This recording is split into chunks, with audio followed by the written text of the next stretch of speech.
Well, a recent stat, the average age of first-time home buyer right now is 38 years old. That's just mind-boggling. That is 38. And I think I saw it like 30 years ago. It was like 24. Yeah, and just I bought over in my that. first house in 22. Yeah. I was 22 years old.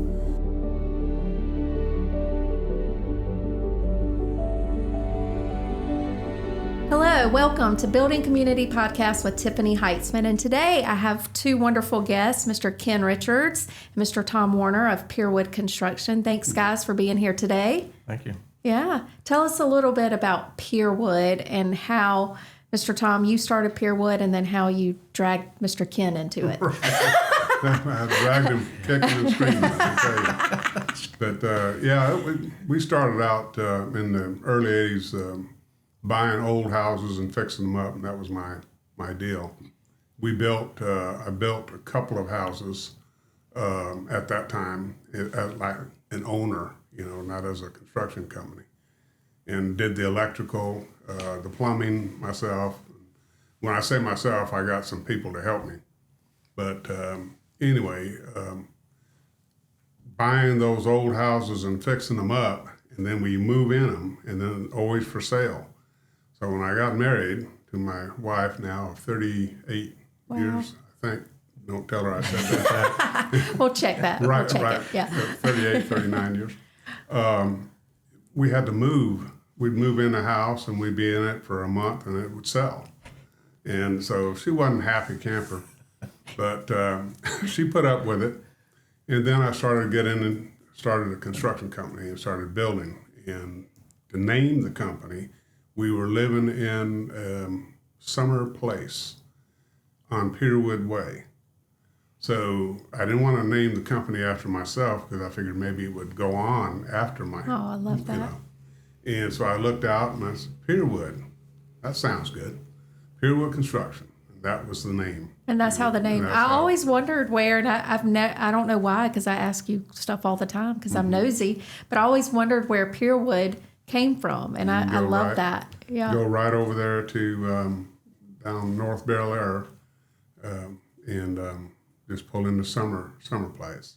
And the road's still there, and Pierwood Construction's still here. Over the years, I've had a lot of people ask about that, and they think it's the other way around. They think Pierwood Way was named after Pierwood Construction. So Correct. I have to explain that's not the case. It's the other way around. We built houses in there, and we built houses in there. And used to go jogging in the mornings before work with Hugh Holler. He's with calling me now. I get confused. It used to be Prime. Back in those days. Yeah. But we'd go jogging, and it'd be 5:30, 6 in the morning when we would meet. And if I didn't show up, he'd be knocking at my door, just banging on it. And Susan, what the heck? But I'd get up. And y'all would run together. We would run together, and then it was really nice when he didn't show up. And I can go over to his house and bang on that door. Gotcha. That only happened a few times. So it was more likely he was banging Sounds on my just door. like Mr. Hugh. Yes, always on time. He was on time. Well, Ken, how did you become a part of Pierwood? Well, Tom was looking for a draftsman at the time he was starting to grow the company, and that was in '93. So I was working for a local part-time builder in town, and needed something a little bit more permanent. So there was an ad in the Augusta Chronicle back in the time that was looking for a local company looking for a draftsman. So I answered a blind ad in the Augusta Chronicle, and it was Pierwood Construction. So here we are, 32 years later. Wow. It's been a great ride, and been a lot of fun to be along with Tom on his journey through the Pierwood years, and now my journey through the Pierwood updated years. Yeah, I love that. And I love the fact that, y'all, you can tell y'all are still, y'all are great friends. And sometimes I know y'all probably didn't always agree in some cases when you're working together. What? But just. There's a few stories we won't get into. Right. We'll get into those later. But also I want to talk about, like, not just your passion for your company, but also our industry, because both of you, Mr. Tom, you've been a longtime member of our association and us celebrating 70 years this year. And then Ken, I don't know how early it was once you came to work for Pierwood that you got, but I'm sure it wasn't too much longer, but y'all both still continue to give. I mean, even Mr. Tom, you're a retired per se, but you still are a paying member, and we just appreciate that. So tell us why y'all stayed involved in the association and continue today. Start that. Well, you got to support the housing deal, and it's always been the goal of the association when I was involved in it, is to try to keep affordability in housing. And there's so many people that are out there attacking that, and really it's the regulations. For instance, HVAC, just to heat and cool your house. When I started, it was you can put it in there for $4,000. Now it's in the $15,000, $18,000. It's the same square footage of the house, but it's cost that much more. People's wages haven't kept up. So there's a lot of issues with that, and then there's a lot of regulations on the subdivision side. So I always believed in trying to keep affordability for the builders, and Ken has continued that. And I still support it financially, and I don't, give the time that I used to. We travel a lot now. So. Well earned, sir. Well earned. But Absolutely. we appreciate you. And you, Ken, you've been active. I've been active for almost those full 32 years. Yes. And then as a member on the board, I remember the first time I was asked to join the board and was really honored to be asked. And those were the days, some of the past members, Jack Bowles days, and the meetings were quite lively. So Yes. when I started, they were tamed from what I had heard happened previous, but they were still pretty lively, a lot of lively discussion. But learned from a lot of those guys over the years, Ben Brush, Bill Beasley, Jack Bowles, all the guys that came before us and blazed the trail and starting the organization back 70 years ago. Yeah. It's amazing to think. So, and then to be asked to be president in 2003, Tom was a past president, and just giving back to the industry and really fighting for the industry and fighting for affordable housing, because it is so important. I want my kids to be able to afford a house. Yeah. And to be able to fight that fight is what this is all about. Yeah. Same. I mean, that's really, and I've said this before when I came over here, everybody's like, what do you know about the home building? I said, I don't know much. I can learn, but I know that I have 3 girls. I want them to live near me where, so one day if I have grandchildren, everybody's close and I can help out. Well, let's talk about like shifting gears to like the actual building. One of my favorite questions to ask is what should every new home have in it? Like, what's the one thing that every new home should have? Tom, what is your thing? A kitchen. No. No. We put in now, when you walk in, some place to put your keys, your coats, and so forth that are out of the. It used to be you just throw them on a chair or whatever. Now we have a place that we put, and we do that in Pierwood homes. Right. Yeah, I think the most important thing is putting in the house what the buyer wants. Whatever that one item is, it's what the buyer wants. But I think technology is huge now. So a lot of people expect the smart home capabilities, whether it's video, audio, or security, or just the technology aspect is really important now, where the Wi-Fi interface with your heat and air thermostat or lighting or those kind of things. That's important to people these days. And but there's not one thing. If you look at housing over the years, not much has changed. Wood framing has not changed in many years. You have your kitchen space, you have your bathroom space. Some of the trends now is people are asking for smaller of those spaces because they don't want to have a big house to have to clean. So there's trending down with the size of some of those spaces might be something that's important to people, but I don't know that there's It's changing too. We used to wire for the houses for all this smart stuff. Now it's all wireless. Yeah.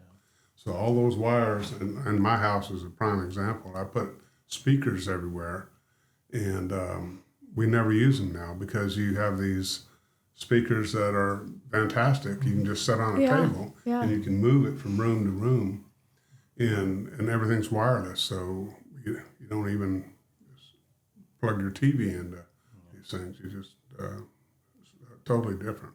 Yeah. And that's what's hard to plan for because you don't know what the future holds. Well, technology is changing. Yeah. That's So I guess like in a smartphone, like a smart home, is that like some of the capabilities that you can, like for my house, I can open my garage from my phone. Is that some of that technology that the buyers are wanting? Turn your security system on and off, turn lights on and off. To have that Wi-Fi capability is, it's kind of trendy and has been trendy, but more and more.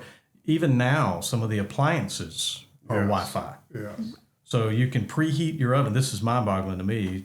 Who would want to preheat their oven with nobody being home? Yeah. Right. But Right. But it can be done. There's a lot of those things. It's funny you say that. I think I saw, was it during the Super Bowl? I think one of the and they were talking about the appliances that were all like, and I was just like, what? Like I can't imagine like you said, turning on my oven.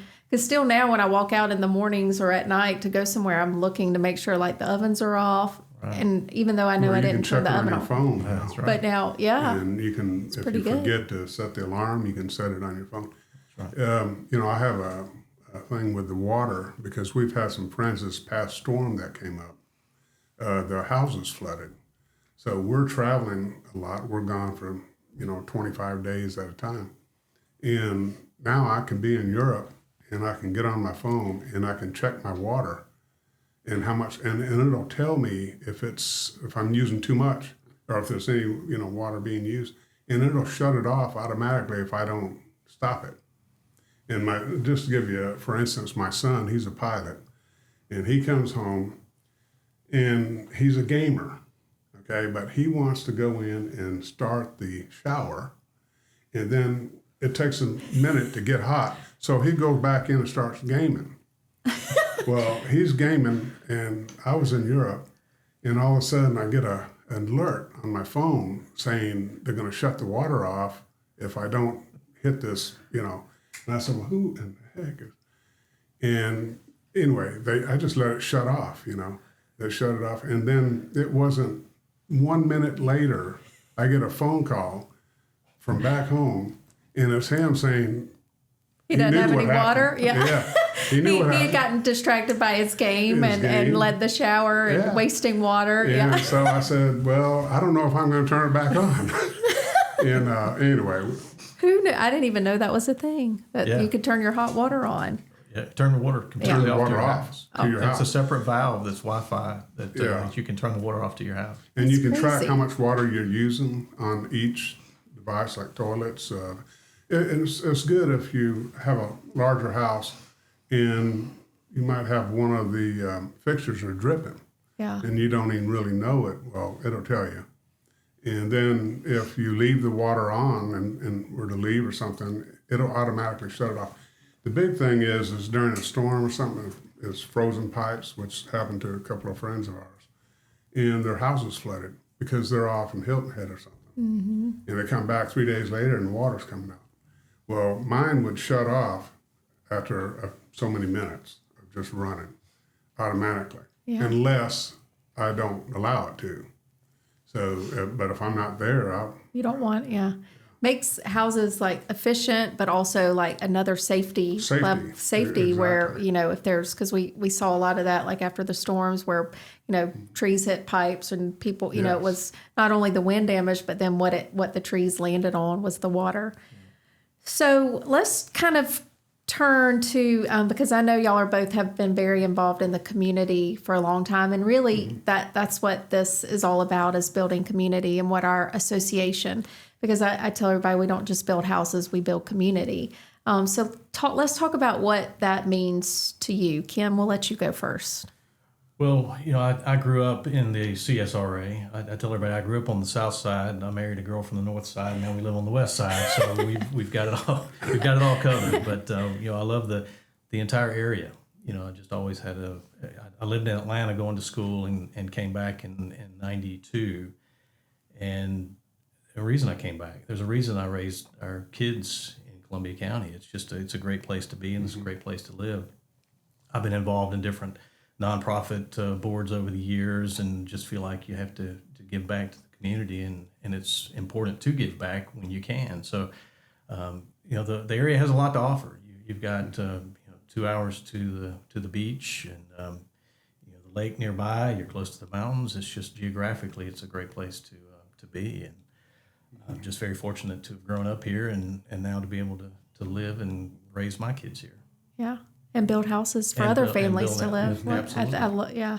What about you, Mr. Tom? What's your Well, building community moment? yeah, building. Well, one of the highlights is when we developed, Summerlin, and 350 homes, and we put sidewalks. This is back before a lot of places now have sidewalks, but we put sidewalks in for the people who walk. And over half the people that moved in there are retirees. The other half are brand new families with very young children, because it's patio type homes. And in fact, Ken's mom moved there and loved it. Oh yeah, absolutely. Really loved it. But I think that was one of our highlights, is being able to build that kind of community, and it was fantastic. And then we always participated in the chamber, local organizations.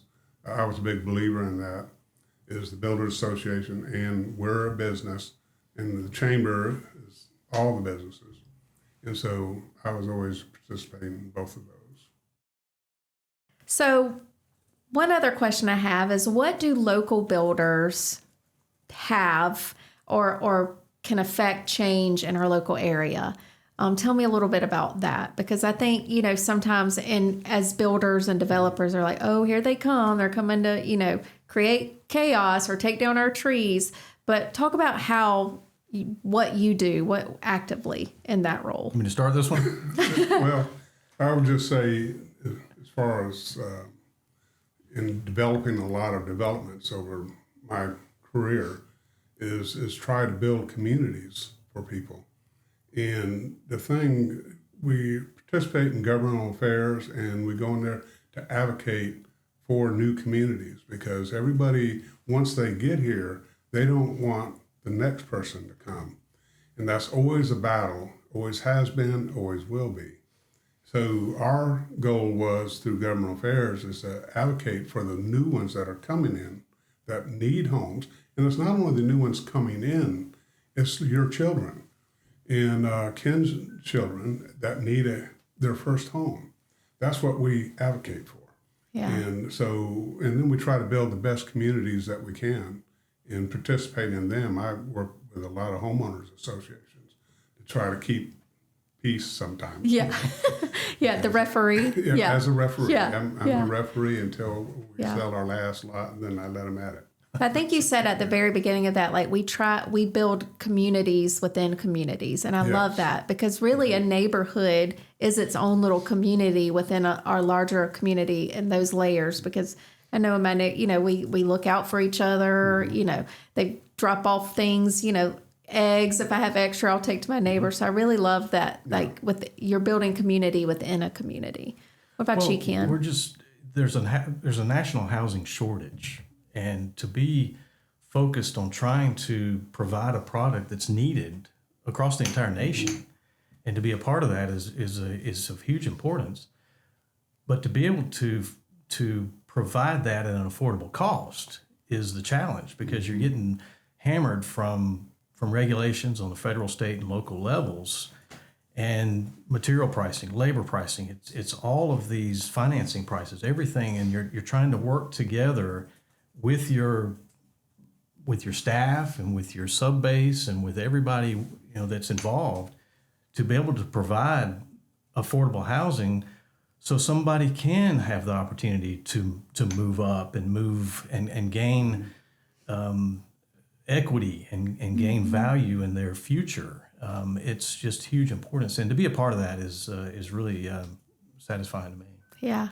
It also keeps us up at night trying to figure out how. Yeah, See the gray hair. Yeah, How to do it. That's yeah, how to do it. right. That's Yeah, because I think Because- about that every day. Like now, I'm just so passionate about, because when I bought my first house, that was the best day. I felt so proud, and then I realize like how much, I mean, a new house is today compared to what it was, 20 years ago, and it just getting harder and harder. And you brought up a good point, like wages and what I also want to say to everyone out there too is it's not the builders and the real estate companies putting more money in their pockets. The cost of building a new home, which we have very little, control over, because what it costs for land these days to put in infrastructure, concrete, lumber, like we have very little control of those things.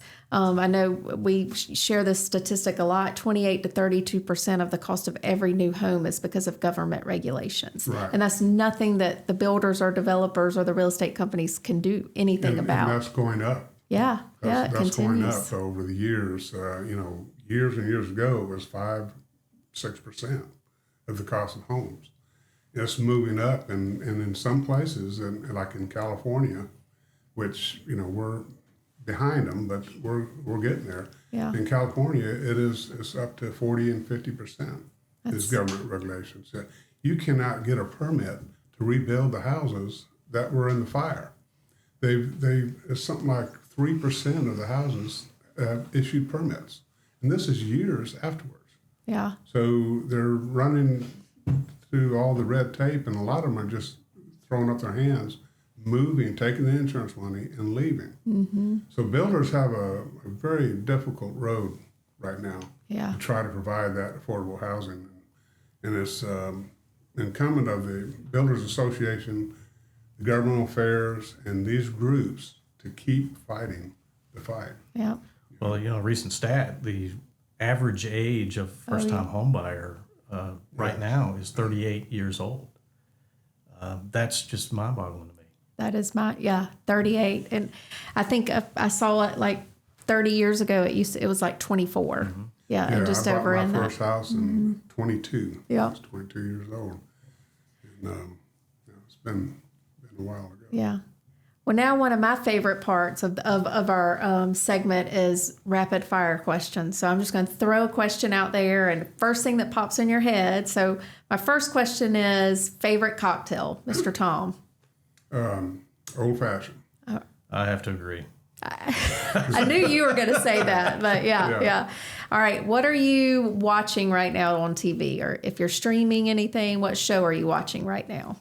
Ken? I don't get involved, and this is something in my household that What? I don't get sucked into those. My wife gets on to me. Yeah, she watches all that. She stuff, watches a lot of those different programs. So what do you do while she's watching TV? You just... I'm watching the Golf Channel or Fox News or CNBC, and I don't get into the regular TV shows. What about you, Mr. Tom? CNBC, I do dabble in a lot of stocks and stuff, so I play in that.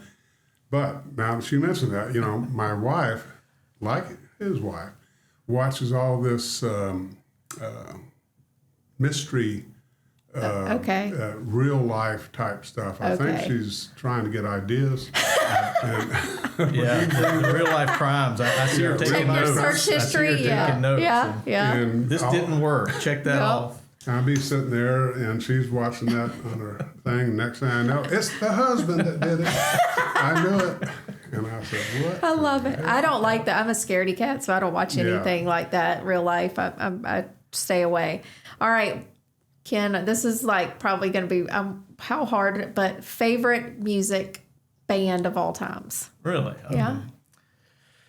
I grew up in the 80s in high school in the 80s, so the rock and roll hair bands were my thing. So, there's a few. Yeah. But, you got to pick one right now. Well, I'll have to go with AC/DC for some. What about you, Mr. Tom? I figured that. Yeah, what about Rolling you? Stones. That's a good one. Yeah. If I had to pick one right now, mine would be the Eagles. Okay. And they're good. That Have you would gone be to the mine. Sphere? I did. Last year I got to go, and it was amazing. And some friends went, and they told me to make sure if I go to sit in the middle. Yes. Not way down, because you got to look way up, but and not of course way up there, but in the middle. Yeah. So you want the 200 or 300 section in the middle. Those are the two best spots. Yes. It was amazing. It was well worth going. And then as we end our segment today, we always like to end with Ken and Tom, tell us how you're building community. So Ken, I'll let you go first. Well, we're working every day to build affordable housing and build just a community that our residents would be proud of, and a place that we would want our kids to come back and live. My oldest daughter has moved out of town now, and I don't know that she's coming back, but it's not because of the town. She's found life in Bluffton, which is it's a good life for her right now. But to have a community that is growing and a community that can provide for generations to come is really what our focus is. Well, I just want to say thank you again to Tom and Ken for what you do for our community, but also what you do for our association. And thank you for helping us celebrate 70 years of building the community. Thank you for letting us do it. this. Yes. Yeah, it's been fun.